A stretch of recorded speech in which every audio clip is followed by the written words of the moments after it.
seperti itu. Bener banget nih, dan banyak juga Kak di dalam tubuh kita ini, kadang kita juga salah mengerti maksud Allah yang disuruh kepada kita. Karena menurut kita, apa yang Allah suruh itu adalah merugikan kita. Dan itu sering terjadi di kehidupan kita. Bagaimana menghilangkan kesombongan itu adalah merasa diri kita nggak ada apa-apanya gitu loh. Merasa diri kita sebenarnya kita ini nggak ada apa-apanya, kita ini tidak punya kesanggupan apapun, ya segala sesuatunya dari Tuhan.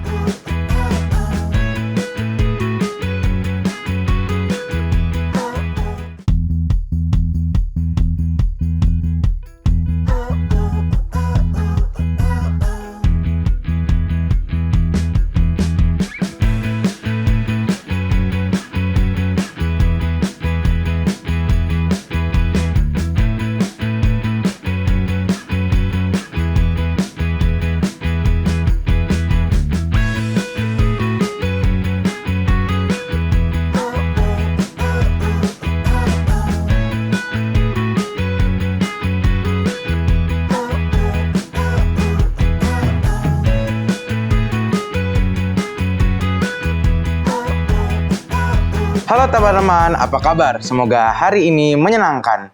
Aku yakin kita semua selalu diberikan kesehatan yang melimpah. Nah iya betul banget nih Kak, aku juga berharap seperti itu. Tapi sebelum kita mulai ke pelajarannya nih Kak, aku ingin bertanya, Kakak sering gak sih ngelihat kesombongan apa yang terjadi di sekitar Kakak? Kesombongan ya. Kalau kesombongan sekitar kita pasti kita sering melihat, bahkan dari hal-hal kecil seperti teman-teman yang mungkin dapat nilai tinggi terus disombongkan ke kita dan dilebih-lebihkan. Kalau sekarang mungkin paling banyak kayak di luar sana ada kesombongan tentang harta, bagaimana mereka memamerkan harta hingga akhirnya berdosa nih. Nah, kesombongan inilah yang dipupuk terus-menerus hingga akhirnya dapat menghasilkan sebuah dosa yang mungkin bisa mendatangkan kebinasaan. Dan ini sering mungkin tidak kita sadari ya, sering kita lakukan dalam kehidupan kita. Nah iya betul banget nih. Nah kesombongan seperti itu yang harus kita hindari ya Kak. Iya. Nah dan banyak sekali orang-orang di Alkitab yang sudah dimusnahkan oleh Allah karena sifat kesombongannya itu.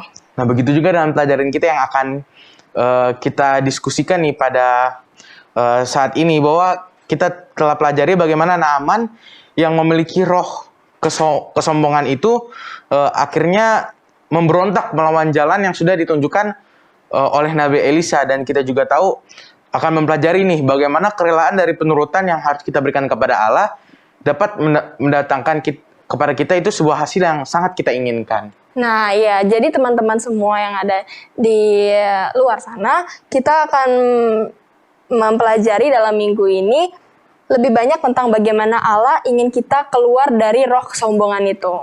Benar banget nih, pelajaran minggu ini kita akan melihat sebuah contoh nyata, kisah nyata dari seorang Elisa, Naaman, dan kesombongannya yang mendatangkan kebinasaan. Iya benar banget, jika kita baca kisahnya memang banyak hal-hal yang harus kita pelajari. Misalnya seperti waktu Elisa menyuruh Naaman untuk berenam di sungai Yordan sebanyak 7 kali. Awalnya ia tidak mau, tetapi oleh karena banyak orang sekitar dia yang memberikan nasihat kepada dia, akhirnya dia juga merasakan mukjizat tersebut. Wah, penasaran banget gak sih? Kita ingin dengar lebih dalam lagi tentang pelajaran kita. Dan teman-teman di rumah juga pasti penasaran kan? Sebelum itu, lebih baik kita memperkenalkan diri kita. Oke, baik. Halo semuanya, aku Angelica dari Jemaat Salemba. Aku Noel Malau dari Jemaat Salemba. Jadi tetap bersama kami semua di Cornerstone Connection.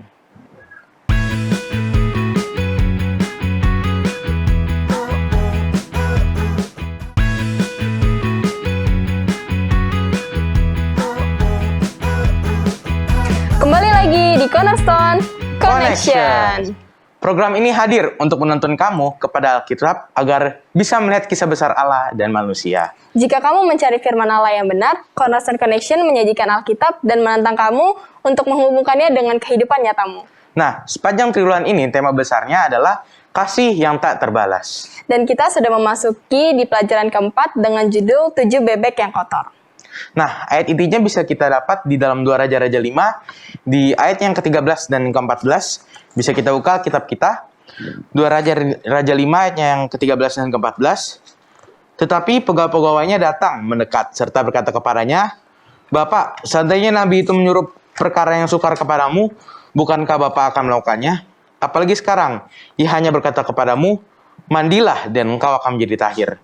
Maka turunlah ia membenamkan dirinya 7 kali dalam sungai Yordan, sesuai dengan perkataan abdi Allah itu. Lalu pulihlah tubuhnya kembali seperti tubuh seorang anak, dan ia menjadi tahir. Nah, dari ayat yang telah kita dengar bersama, dapat saya garis bawahi bahwa penurutan akan membuahkan hasil yang baik, tetapi kesombongan membawa kehancuran dalam diri kita. Naaman mencoba membuang egonya dan kesombongannya, dan akhirnya ia menjadi tahir. Nah benar, Elisa dengan sederhana sedang memberikan sebuah pelajaran nih kepada Naaman bahwa masih ada Allah yang berkuasa memberikan segala yang dapat kita minta. Naaman ini diberikan pelajaran penting untuk selalu berserah kepada Allah sesuai dengan ajaran leluhurnya, yaitu bangsa Israel. Iya, benar banget. Nah, aku punya satu kutipan nih dari sekilas cahaya di buku Cornerstone kita yang dikatakan, roh sombong Naaman memberontak melawan jalan yang ditunjukkan oleh Elisa. Sungai-sungai yang disebutkan oleh Panglima Aram ini dikelilingi hutan-hutan kecil yang indah, dan berbondong-bondong orang yang datang ke tepi sungai-sungai yang jernih ini untuk menyembah berhala mereka. Martabat jiwa kemanusiaan Naaman tidak akan direndahkan apabila ia turun ke dalam salah satu dari sungai-sungai tersebut. Tetapi hanyalah oleh menurut petunjuk khusus dari Nabi itu, barulah ia boleh mendapat kesembuhan. Kerelaan menurut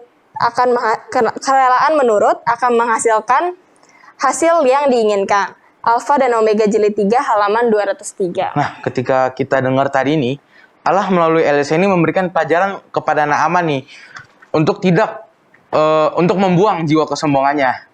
Naaman ini awalnya merasa kayak dia ini dengan melakukan, bayangkan merendamkan dirinya di sungai yang kotor banget saat itu ya. Itu kayak menurunkan derajatnya sebagai seorang raja gitu. Dan mungkin dia akan dianggap dan tidak diagungkan lagi oleh para masyarakat sekitar, seperti itu. Bener banget nih, dan banyak juga Kak di dalam tubuh kita ini, kadang kita juga salah mengerti maksud Allah yang disuruh kepada kita. Karena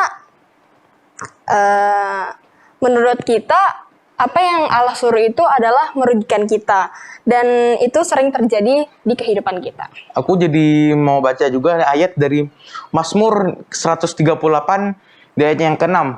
Kita buka Alkitab kita lagi, dikatakan di sini, Tuhan itu tinggi, namun ia melihat orang yang hina, dan mengenal orang yang sombong dari jauh.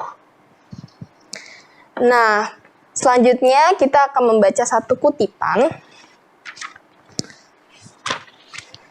dari Dwight L. Moody, di mana dikatakan, seorang manusia dapat memasukkan cinta, dia dapat memasukkan iman, dia dapat memasukkan pengharapan dan segala berkat lainnya, namun sangat sulit memasukkan kerendahan hati.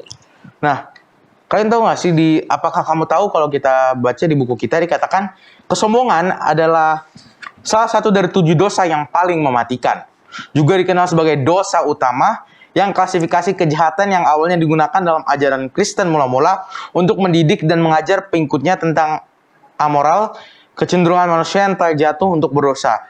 Bermula di awal abad ke-14, kepopuleran 7 dosa mematikan sebagai tema di antara seniman Eropa pada waktu itu pada akhirnya membantu mengakarkan mereka dalam banyak wilayah kebudayaan Kristen dan kesadaran Kristen secara menyeluruh di dunia. Nah, sekarang kita beralih ke apakah pendapatmu nih Kak? Di sini ada pertanyaan, yang manakah dari orang-orang berikut yang menurut kamu paling sombong? Jelaskan jawabanmu. Kalau aku lihat di sini kayaknya kita ambil yang paling sering terjadi aja kali ya Kak. Ya.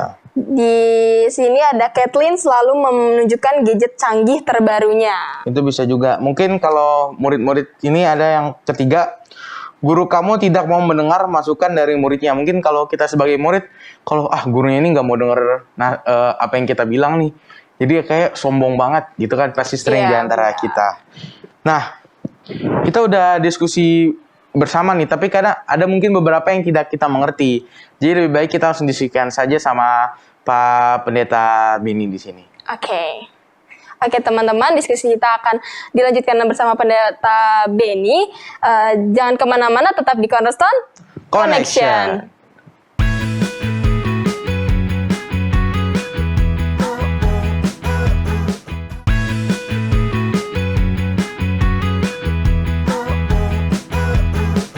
Kembali lagi di Cornerstone Connection. Bersama kita di sini ada Pendeta Benny. Shalom Pendeta. Shalom, shalom. Sehat-sehat semua ya. Sehat Puji Pendeta. Tuhan, Aman-aman. Pendeta.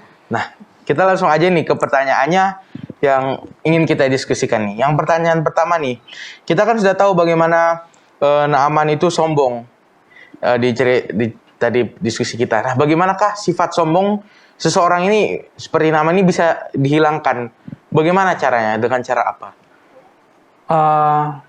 Sombong itu kan lebih kepada merasa diri lebih dibandingkan dengan yang lain. Ya. Ya, ataupun membandingkan diri saya dengan yang lain, wah saya lebih kok dibanding dia. Itu kan akhirnya sombong. Ya. Pelajaran kita memberikan bahwa Naaman itu kan panglima. Ya, panglima, bahkan sebelumnya dia kasih tahu ke rajanya bahwa dia akan ke Israel mau berobat. Rajanya kirim surat ke Raja Israel. Ya, ini ada nih yang sakit, ya kalau bahasa sekarangnya ya. Ini ada yang sakit nih, tolong disembuhkan. Dia sekarang bingung. Ini emangnya saya Tuhan apa menyembuhkan segala sesuatunya gitu ya. Akhirnya tahu dari orang yang kerja di rumah Naaman untuk pergi ke Elisa. Dan pada waktu pergi dia kan juga masih rasa bahwa saya panglima, saya orang besar, saya orang yang dihormati, harusnya sambut dong gitu ya. Ini keluar aja enggak Elisa gitu ya. Keluar dari rumahnya seorang pejabat, kalau kita mungkin wah langsung pejabat datang, langsung heboh semuanya ya. Elisa enggak gitu loh. Keluar aja enggak ya. Bahkan hanya bilang, udah mandi aja di sungai itu 7 kali katanya ya. Dia jadi sampaikan ke sana bahwa suruh mandi 7 kali ya. Ini kan dia masih dalam suasana yang apa namanya? Yang bergejolak dalam hatinya. Ini abdi Allah ini gimana sih ini ya? Saya orang terhormat, saya yang diapakan semua orang, saya banyak harta dan lain sebagainya. Dan jangan lupa dia datang bawa harta banyak ya. Supaya bisa sembuh. Dan dia rasa bahwa segala sesuatunya dia bisa lakukan, entah datanglah keluar, kemudian dia berdoa sembuh gitu kan. Dia mengharapkan demikian dengan satu prinsip bahwa kehormatannya akan tetap tinggi, akan tetap dia dihormati. Tapi nyatanya disambut aja enggak ya, disuruh mandi lagi, dan pada waktu mau mandi pun dia masih rasa ini apa sih, banyak kok sungai-sungai tempat kita lebih bersih, lebih apa, di mana orang datang berwisata ke sungai-sungai kita. Ini disuruh sungai yang nggak bagus ya. Tapi kan pegawainya bilang ya udah, lebih susah dari itu kan kamu juga akan lakukan. Sekarang hanya suruh mandi aja aku nggak mau gitu ya. Dan akhirnya dia pun kalau kita baca lebih lanjut sebenarnya pada waktu pertama dia masih ogah-ogahan ya. Tapi pada waktu udah lama aja dia merasa bahwa ya udahlah gitu ya. Udahlah. Jadi bagaimana menghilangkan kesombongan itu adalah merasa diri kita nggak ada apa-apanya gitu loh. Merasa diri kita sebenarnya kita ini nggak ada apa-apanya, kita ini tidak punya kesanggupan apapun. Ya, segala sesuatunya dari Tuhan. Ada satu pelajaran sekolah sahabat kita pelajaran kita yang berikan ya. Di hari apa itu saya lihat, untuk menghilangkannya katanya seorang penulis katakan, untuk menghilangkan kesombongan itu kita harus bandingkan bagaimana anak Allah Yesus itu datang menjelma jadi manusia, dihina, disalibkan sampai mati ya. Kemudian kalau mau tahu itu ya pikirkanlah, kalau kita manusia ini, kita kalau jadi siput kita gimana sih?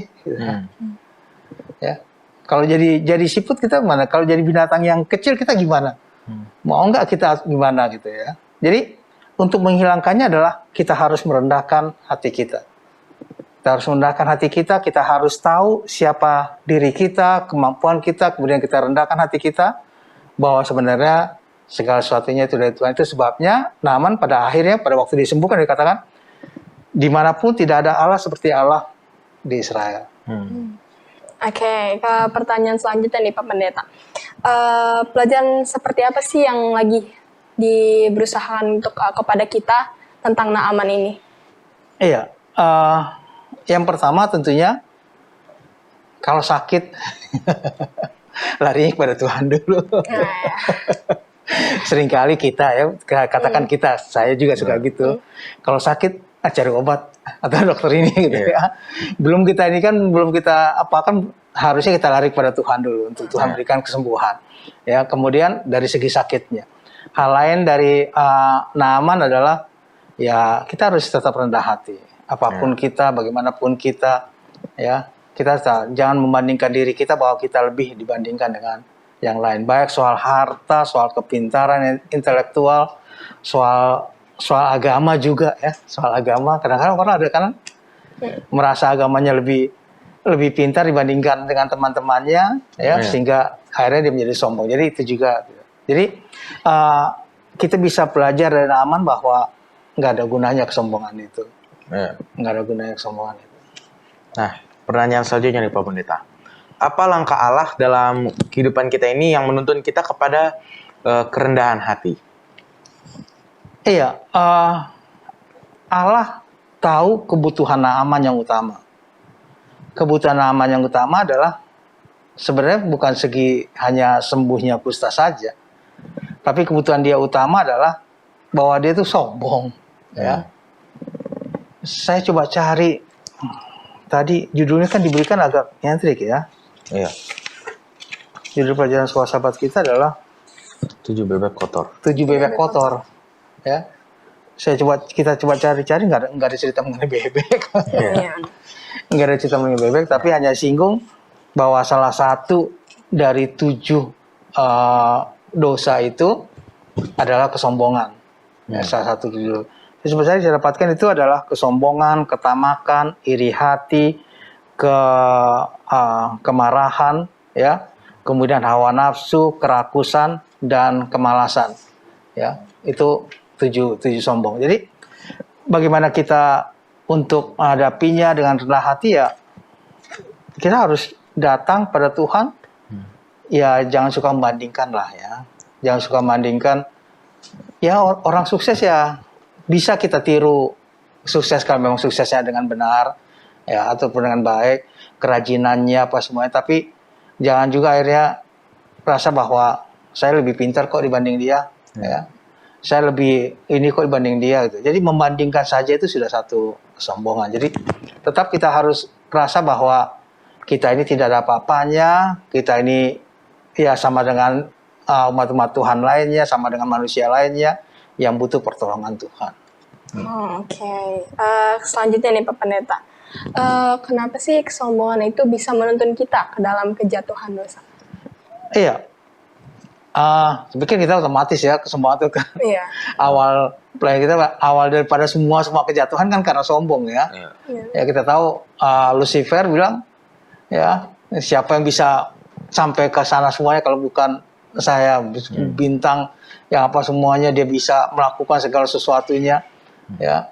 Akhirnya pada waktu penciptaan manusia kenapa saya nggak diajak ya, dia rasa kesombongan. Jadi kesombongan itu akan menuntun pada kejatuhan-kejatuhan lainnya, biasanya begitu ya. Gitu. Orang kalau sudah sombong biasanya sudah rasa pede banget ya. Orang sombong kan pede banget ya. Iya, benar. Dia rasa wah udah dianya yang lain salah, yang lain nggak benar dan lain sebagainya. Ya otomatis temannya akan menghindar, sukanya kecuali orang yang ingin menjilat dia ya, ingin mengambil hati dia dengan cara nggak benar ya bisa ininya. Tapi semuanya itu kan dimulai dengan satu kesombongan, satu kesombongan. Jadi memang ini paling bahaya. Saya ingat waktu kuliah dulu ya, dosen kami pas sudah mau tamat dibilang ingat satu, kalian boleh lupa semua pelajaran, ingat satu, jangan sombong, awal kesombongan kamu akan jatuh. Ya. Jadi pelajaran kita juga mengingatkan itu, jangan kita sampai merasa bahwa kita sombong, akhirnya kita akan jatuh kepada yang lain-lainnya lagi. Oke. Mungkin pertanyaan selanjutnya ini Pendeta, bagaimana sih caranya agar seseorang ini bisa keluar dari dosa kesombongan ini? Iya, ini apa ya? Gampang-gampang sulit. Iya. Mempraktekannya susah. Iya. Ya, mempraktekannya susah. Kita tahu semua bahwa kesombongan itu kan selalu membandingkan. Ya. Nah, Tapi di lain pihak pada waktu kita ada sesuatu kita rasa bahwa ini saya lebih loh. Ya. Ini saya bisa begini. Gitu ya. Di lain pihak ya, walaupun mungkin itu dalam tahap ya sebentar saja, kemudian kita sadar kembali gitu ya. Jadi caranya kita harus keluar dari dosa kesombongan itu ya harus banyak berdoa lah. Ya, kita harus banyak berdoa pada Tuhan bahwa minta kerendahan hati kepada Tuhan ya. Minta bantuan dari Tuhan agar kita boleh tetap dengan rendah hati ya. Bahwa kita ini tidak siapa-siapa, kita ini nggak punya apa-apa, kita ini sebenarnya hidup juga sama dengan teman-teman lainnya gitu ya. Kita butuh pengasihan Tuhan ya dalam kehidupan kita. Jadi tidak ada yang perlu kita sombongkan dalam segala sesuatunya gitu loh. Keluar dari situ memang beda-beda tipis ya antara sombong dengan pujian. Ya. Kadang-kadang kita pun dipuji ataupun kita lihat wah nih kayaknya ya kita rasa bahwa kita lebih, padahal sebenarnya itu karena Tuhan yang menuntun kita. Oke Pak Pendeta, setelah kita keluar dari kesombongan itu, gimana sih Pak Pendeta cara kita menghidupkan kerendahan hati kita dan mempertahankan kerendahan hati kita di dalam kehidupan kita ini? Iya, bagaimana mempertahankan kerendahan hati, saya pikir ya pelajaran kita memberikan beberapa bagian sebenarnya ya, bahwa orang itu bisa berjalan dengan baik kalau dia selalu mengingat siapa Tuhan. Beberapa kutipan dari Ellen G. White diberikan dalam pelajaran sekolah sahabat kita. Ya, kalau kita ingat siapa diri kita, ya, bagaimana kita berjalan dengan Tuhan, itu akan membuat kita tahu, ya, kemudian kita akan berjalan dengan rendah hati bahwa, ya, ini Tuhan gitu ya. Tuhan suruh kemana saja, ya, jalan saja. Ya, Tuhan suruh begini, ya, ikut saja gitu loh. Ya, tidak perlu ada sesuatu hal yang kita rasa bahwa kita jadi bangga, kita jadi sombong tadi ya. Tapi mari tetap rendah hati ya. Jangan mentang-mentang wah udah begini dia jadi nggak inget lagi apa semuanya dan lain sebagainya. Tidak demikian juga. Jadi tetap rendah hati, berjalan bersama-sama dengan Tuhan, banyak berdoa, minta pada Tuhan agar kita boleh rendah hati. Nah, nggak terasa nih Pendeta, diskusi kita sudah mau berakhir. Boleh Pendeta Benny kasih 1 dan 2 kalimat kesimpulan dan mungkin mendoakan kita semua di sini. Ya, baik. Pada orang-orang muda dimanapun pada saat ini berada, pelajaran kita pada saat ini 7 bebek kotor, ya, dengan menggambarkan kehidupan daripada Naaman, yang menggambarkan salah satu daripada bebek kotor sepertinya dimintakan itu adalah 7 dosa yang dikatakan yang sangat berpengaruh dalam kehidupan. Yang paling atas adalah kesombongan, ya. Maka pelajaran kesombongan daripada Naaman, mari kita hilangkan segenap sifat-sifat sombong dari kita, membandingkan diri kita dengan yang lain, merasa diri kita lebih. Ingat bahwa Tuhan sendiri, Yesus sendiri datang ke dunia ini dari tahtanya yang tidak kekurangan apa-apa. Dia mau untuk menjadi manusia, untuk menyelamatkan manusia. Dia berkorban, dia mati hanya untuk supaya kita boleh selamat. Mari kita contoh kehidupan Yesus dalam segala sesuatu, bahwa hidup bersama-sama dengan Yesus akan memberikan satu sukacita pada akhirnya dalam kehidupan kita. Kita tunduk kepala untuk berdoa. Bapa di surga, kami terima kasih karena Tuhan telah bersama-sama dengan kami. Kami terima kasih karena pelajaran yang Tuhan berikan bagi kami. Biarlah pelajaran ini boleh menjadi satu pelajaran dalam kehidupan kami, untuk kami selalu mengingat Tuhan dalam kehidupan kami, dan selalu rendah hati dalam segala kehidupan kami untuk bergaul dengan sesama, juga dalam kehidupan keluarga. Kami menyerahkan semua orang-orang muda dimanapun pada saat ini berada. Tuhan boleh berkati, baik dalam pendidikan mereka, demikian juga dalam kehidupan sehari-hari. Yang sakit Tuhan berikan kesembuhan, agar semuanya boleh bersuka dan bergembira. Ampuni segala dosa dan kesalahan kami. Kami berdoa dalam nama Anak Yesus Kristus Tuhan dan Juru Selamat kami. Amin. Amin. Oke, itulah pembahasan pelajaran Cornerstone kita sepanjang pekan ini bersama sahabat-sahabat Distia dan juga Pak Pendeta Beni. Terima kasih Pak Pendeta, dan terima kasih juga untuk teman-teman yang sudah menonton. Nah, semangat terus dalam mempelajari Alkitab. Buatlah sebuah ketetapan untuk membaca Alkitab kamu dari halaman ke halaman dan lihat sendiri apa yang terjadi di sana. Banyak janji pengharapan yang Tuhan tulis buat kita semua. Terima kasih sahabat Hope Channel yang selalu setia mencari dan belajar firman Tuhan bersama kita di Cornerstone Connection.